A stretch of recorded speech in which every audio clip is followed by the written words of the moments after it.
துதியைங்கிறது காளஹஸ்தியில இருக்கக்கூடிய சிவன் ஆலயம். அப்ப அந்த காளஹஸ்தி அப்படிங்கிறது மிகப்பெரிய ஒரு பரிகார ஸ்தலமா நம்மளுக்கு போயிட்டுருக்கு. இந்த பரிகார ஸ்தலத்த வந்து வாயு பகவான் வந்து அந்த ஸ்தலத்தில வழிபட்டதா இருக்கு. அடுத்தது வந்து திருதியை. திருதியை அப்படிங்கிறது ஒரு திதி. இந்த திதி திருவண்ணாமலையில இருக்கக்கூடிய சிவபெருமான்.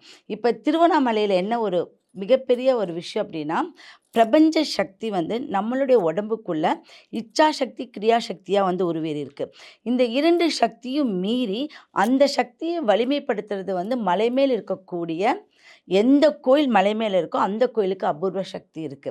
அதனால தான் கிரிவலமெல்லாம் போறாங்க. அப்ப இந்த கிரிவலம் வந்து திருதியை திதி அன்னைக்கு, இதுல இந்த திருதியை திதி உள்ளவங்க யாராவது அந்த நாள்ல போனாலோ, இல்ல நீங்க வந்து பௌர்ணமி அன்னைக்கெல்லாம் வந்து கிரிவலம் போகும்போது நம்மளுடைய சக்தி இரட்டிப்பாகும்.